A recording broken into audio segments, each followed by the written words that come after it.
WNBA Player of the Week. There have only been 40 triple-doubles in the history of the WNBA. Cheryl Swoops recorded the first WNBA triple-double during the 1999 season, while Caitlin Clark logged the most recent triple-double earlier this week.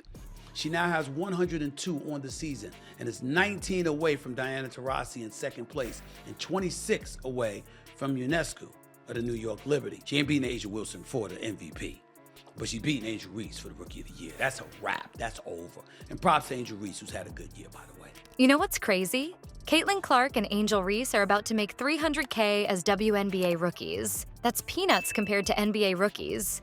But here's the kicker. These two are selling out arenas and breaking TV records left and right. Imagine being the best in your field, but getting paid less than 1% of what the guys make. That's the reality for Clark and Reese. They're not just playing basketball, they're fighting for the future of women's sports.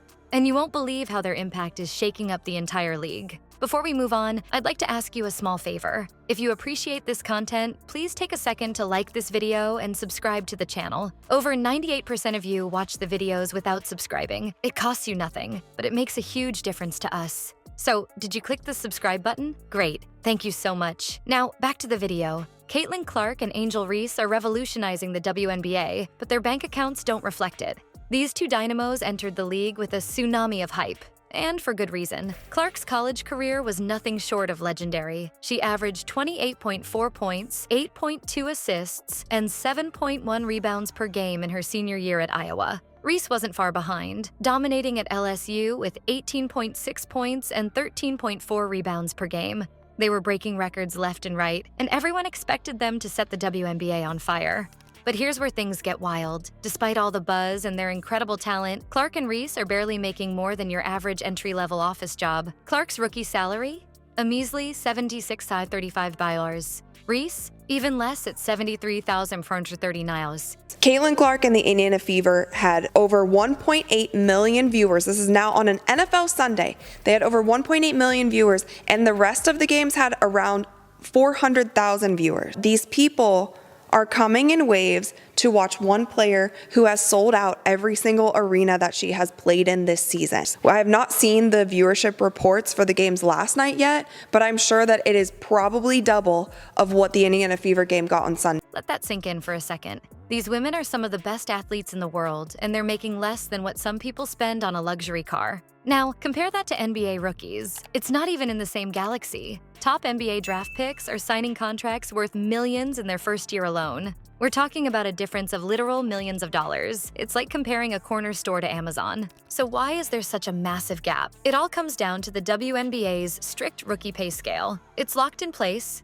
no exceptions. Doesn't matter if you're the next Michael Jordan in a skirt. If you're a rookie, you're getting rookie pay. There's no room for negotiation, no special treatment for superstars. It's the same for everyone, whether you're breaking records or warming the bench. But wait, there's more to this story than just numbers on a paycheck. Clark and Reese aren't just accepting this as the status quo. They're part of a bigger movement, pushing for change in how women's sports are valued and compensated. Their impact goes beyond the court. They're challenging the entire system. So how much are Caitlin Clark and Angel Reese actually making in their rookie WNBA contracts? Well, officially, it's those numbers we mentioned earlier. But here's the kicker. Their value to the league is so much more. They're bringing in fans, selling jerseys, and generating buzz like never before. The real question is, how long can the WNBA justify paying them peanuts when they're worth their weight in gold? Speaking of gold, these rookies are setting a new standard on the court. Imagine outperforming seasoned pros in your first year, breaking records set by legends, yet still getting paid like an intern. That's the reality for Clark and Reese. But which records did they actually break? Let's start with Caitlin Clark. This girl is on fire. She's not just playing well, she's rewriting the WNBA history books. Clark led the league in assists and three-pointers made per game. And get this, she nailed 122 three-pointers in her rookie season. That's not just good, it's a rookie record. She's got veterans looking over their shoulders, wondering how this newbie is making it rain from beyond the arc like it's nothing. But here's the kicker. Clark isn't just a one-trick pony. She's dishing out assists like a seasoned point guard, leading the league in that category too. It's like she's got eyes in the back of her head, finding teammates for easy buckets when everyone else is focused on her shooting. And remember that salary we talked about? Yeah, she's doing all this for just $76,535. That's less than what some people spend on a fancy watch. Now, let's switch gears and talk about Angel Reese. This girl is a rebounding machine.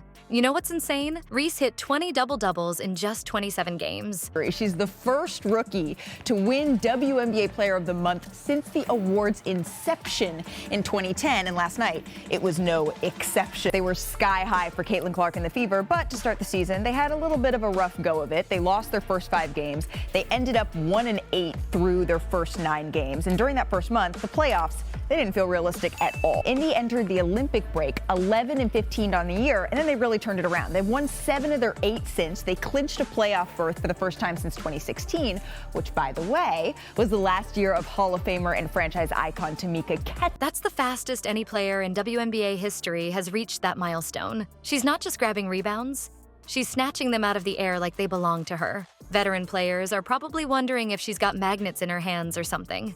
And here's the thing. These rookies aren't just holding their own. They're outperforming veterans left and right. Coaches and analysts are losing their minds over how good Clark and Reese are. Lindsay Allen, a veteran from the Chicago Sky, said, "The basketball has been at a very, very high level, and the interest has been too." That's not just praise. That's a veteran acknowledging that these rookies are changing the game. But you want to know what's really wild? Clark and Reese are doing all this while stuck on those fixed rookie contracts we talked about earlier. They're breaking records, dominating games, and bringing in fans like crazy, but their paychecks don't budge. It's like they're playing a different game than everyone else, but the scoreboard for their bank accounts is stuck. Fixed salaries, unfixed ticket prices. Clark and Reese's impact is spilling beyond the court, turning WNBA arenas into the hottest venues in town. But here's the million-dollar question. Who's really cashing in on this rookie revolution? Let's talk about what's happening off the court because it's just as wild as what's happening on it. Since Clark and Reese joined the league, WNBA arenas have been packed to the rafters. We're talking standing room only, folks. Fans are showing up in droves to see these rookies play, and it's not just a one-time thing. Game after game, the seats are filled, and the energy is electric. But it's not just about butts and seats. TV ratings are through the roof, too. More people are tuning in to watch WNBA games than ever before. It's like Clark and Reese have this magnetic pull that's drawing in fans from all over. And you know what that means? Cha-ching for the league. More viewers equal more advertising dollars, more sponsorships, and more buzz around the WNBA. Now, let's talk merch. Clark and Reese jerseys are flying off the shelves faster than you can say rookie sensation. Fans can't get enough of these two, and they're showing it with their wallets. It's not just jerseys either. T-shirts, hats, you name it. If it's got Clark or Reese's name on it, it's selling like hotcakes.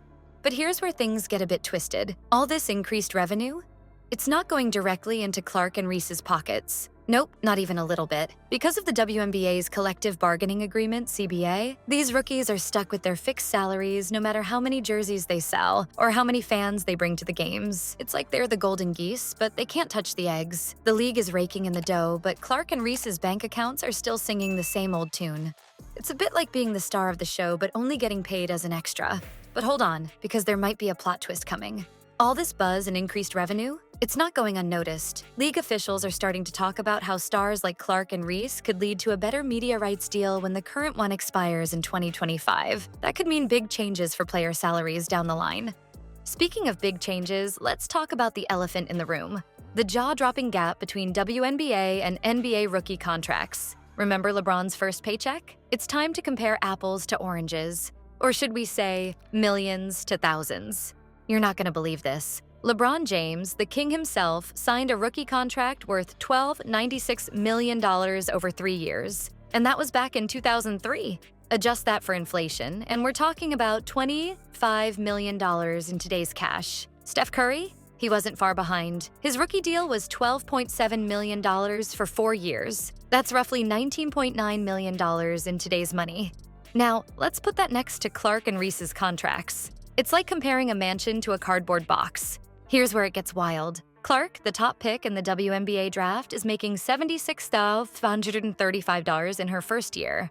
Reese? She's pulling in $73,439. That's for a whole year of balling out, breaking records, and bringing in the crowds. Add up their salaries, and it's still less than what LeBron or Curry made in a single game as rookies. It's not just a gap, it's a Grand Canyon-sized chasm.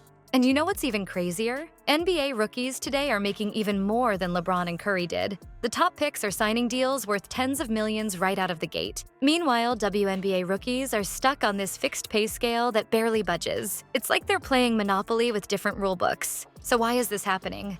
It all comes down to how the leagues are structured. The NBA's been around longer, has more teams, and pulls in way more revenue.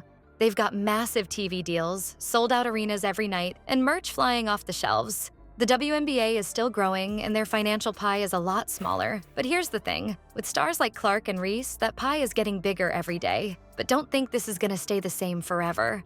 The buzz around Clark and Reese is too big to ignore. Fans are packing arenas, TV ratings are up, and people are talking about the WNBA like never before. It's only a matter of time before something's gotta give. So here's the deal with Clark and Reese. These rookies aren't just changing the game. They're flipping the whole script on women's sports. They're making us ask some big questions, like how do we really value these incredible athletes? It's not just about points and rebounds anymore. It's about packed arenas, skyrocketing TV ratings, and jerseys flying off the shelves. But you know what's really wild? The WNBA is at a crossroads. They've got these two superstars bringing in the fans and the cash, but their paychecks are still tiny. So what's next? Will the league step up and pay Clark and Reese what they're worth? Or will they keep riding this wave without sharing the wealth? One thing's for sure, women's basketball is never going to be the same, and we're all here for it.